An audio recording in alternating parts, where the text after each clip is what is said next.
Hello everyone, my name is Tara, and today I'm going to be showing you how to play MAGIK. Now, I have over 30 hours on this character. In Season 1 alone, I have 20 hours.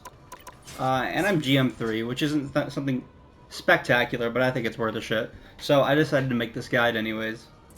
I'm going to do a breakdown of every single ability just so you get the gist of what to do with what in what situations and everything. So the first thing I want to talk about is her projectile. Usually I throw this out in neutral. It gives you a decent amount of ult charge, does a good amount of damage, but mainly what you want to be using it for is to start off combos. So basically her projectile is kind of a combo starter. You want to use her projectile and then dash in and then use your melee. And that will kill 275 characters if they don't get healed through it.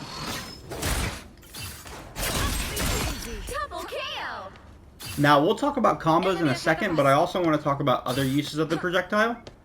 Another big use I like for the projectile is if you have a target with a lot bigger health pool, or you just get your projectile back in the middle of a fight, what you want to do sometimes is cancel your melee with your slash.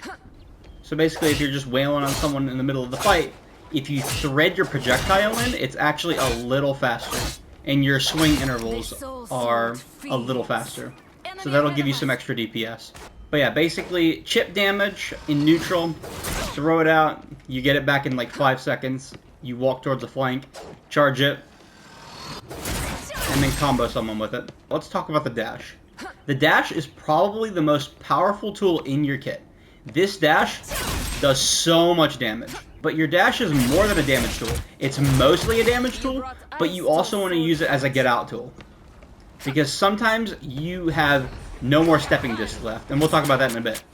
But if you have no stepping discs and you need to get out, you use your dash. Sometimes it's a little bit unfortunate. Sometimes there's an enemy in front of you, and some fat ass Thor will block you, and you can't get out with it. But if it's the only thing you have left, it is better to live the fight than to get a little bit of damage off on someone you're not going to kill. So use your dash wisely. Mostly look for damage in combo setups. If you think you can kill someone, dash them. If you don't, try to use it to get out if you're in trouble. Let's talk about stepping discs. Now, this is another really powerful move on your kit. This is your get in tool, it's your get out tool, it's your combo tool. It is literally everything. So the first thing I want to talk about is its combo potential.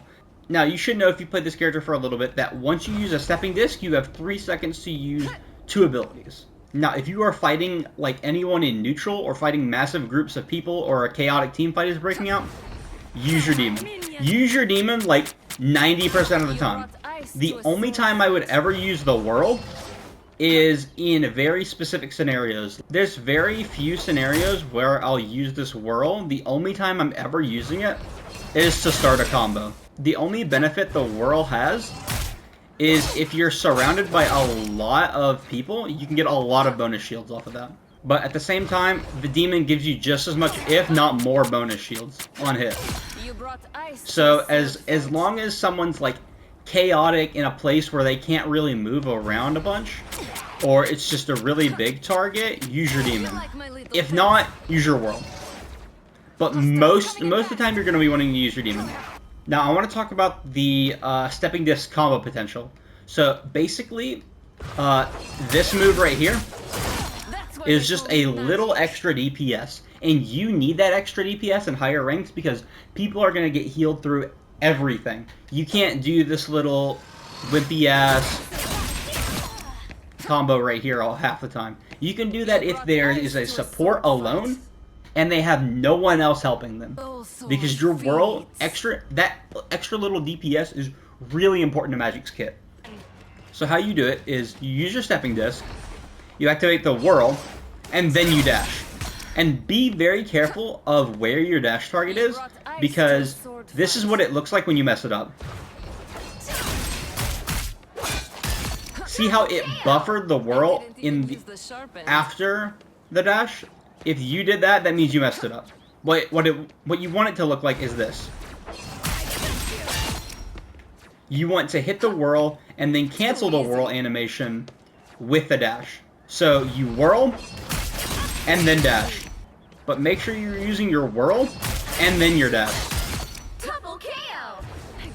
Whirl and then dash. You'll know you're doing it right if you get this animation instead of the one I showed you earlier where you do it too early.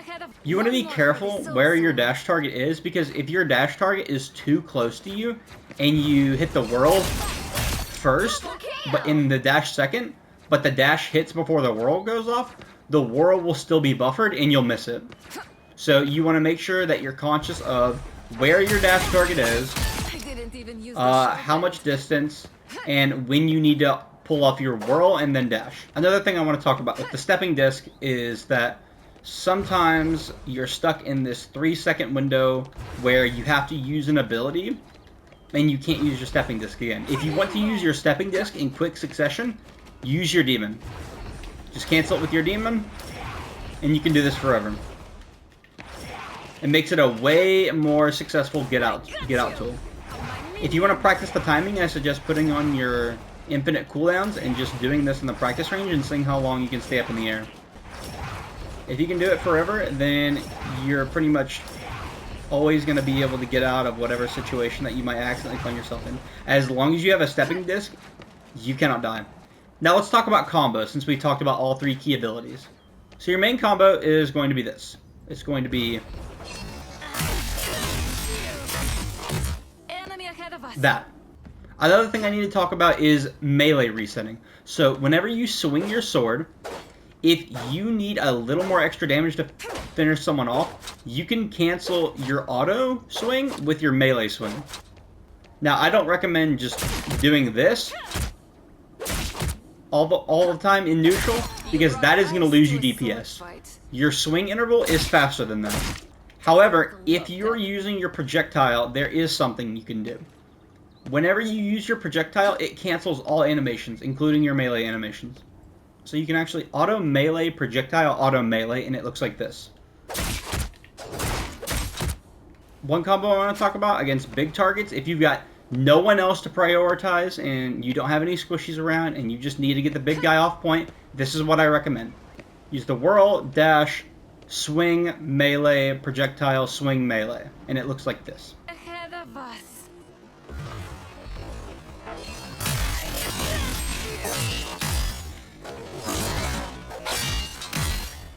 And that will do a lot of damage. And that's what you mainly want to do against the chunky guys. Now, if we're talking small fry, what you want to do is you want to get on a flank route, right? You want to hide behind something. And then with the projectile, dash,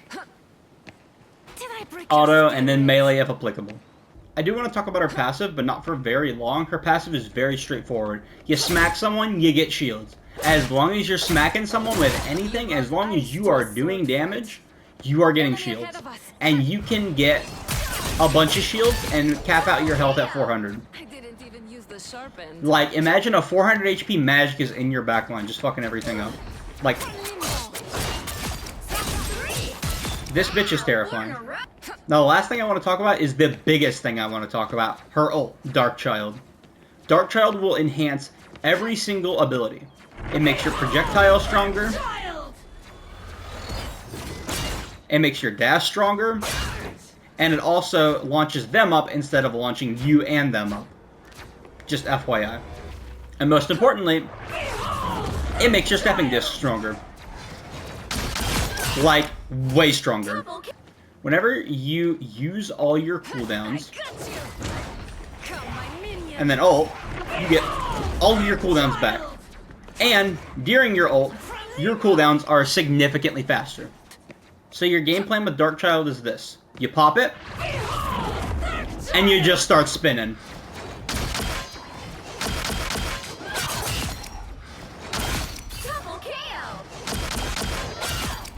Now, your spin normally is kind of doo-doo. It kind of does kind of piss poor damage. You only want to use it to get a little bit more damage out of your combo. But in your ultimate, it turns into your best move. Because it is on a ridiculously short cooldown, and it can just clear a room. Another thing I want to talk about in the ult is the dash. Because that is absurd. Your game plan with the dash is simple. You want to use it right after you hit someone with a stepping disc. So basically, it looks like this.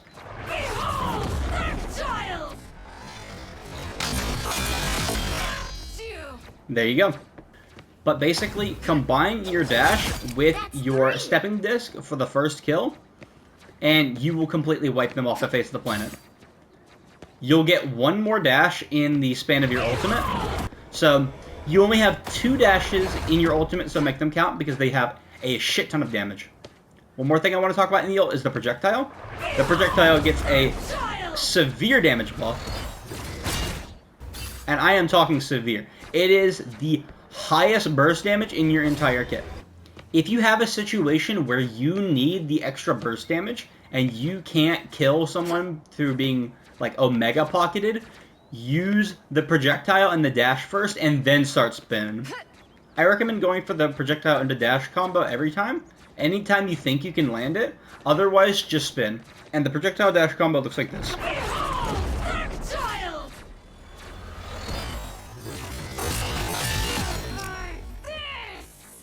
And I believe that will one-shot 350 HP.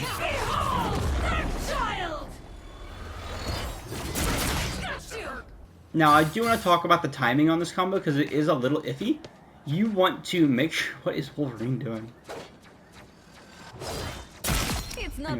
You want to make sure that the projectile goes off, and then kind of chase the projectile. It's okay if your dash is a little late. You want to make sure that projectile goes out, because if it doesn't, you're going to get your projectile canceled, and you're going to dash without the extra damage, and it just sucks. So you want to make sure you are releasing your projectile before you dash. It is really important to get that damage in. Now, the faster the better, but it's not completely necessary, especially for the ult. Like, I didn't have to fully charge it there and one-shot that guy.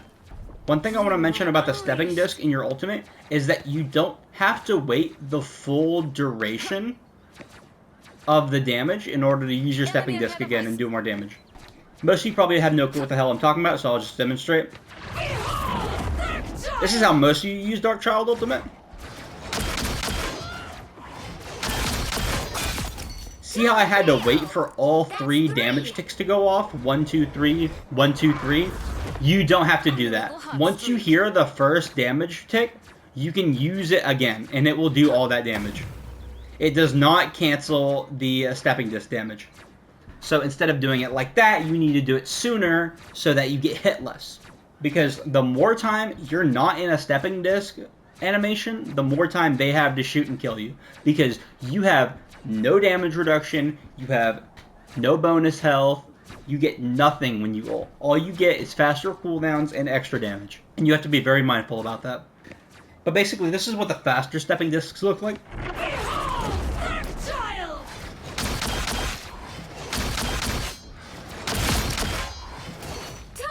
See how you can still hear all 3 damage ticks, even though I cancel the ability early with another one?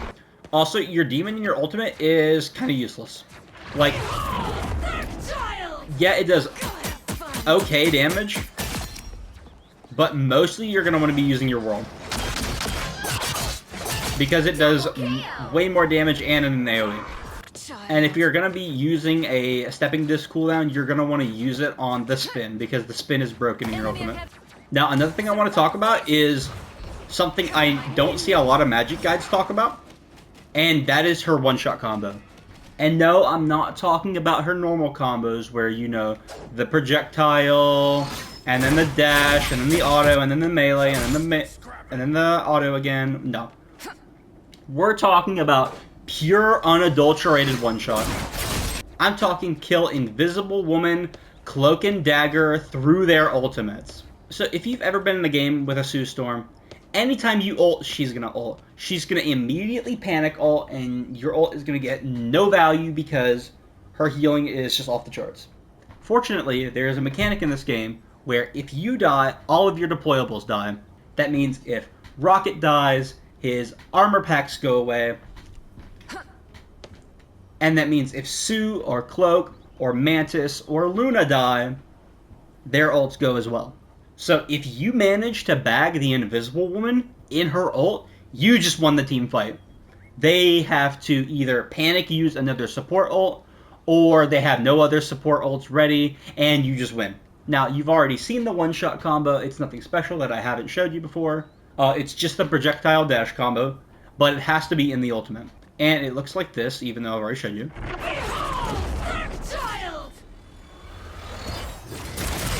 That one-shot through Cloak ult, through Sue ult, through Luna ult. The only thing the one-shot is really iffy about is Mantis ult. Because Mantis ult not only gives you a shit ton of healing, it gives you bonus health over top of what you don't heal. So that would be the only caveat to this trick.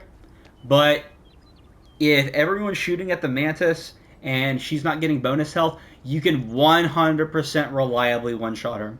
So next time you get counter-ulted as Magic, just remember, you have a chance to absolutely carry the team fight. You just have to find the support and absolutely dominate them.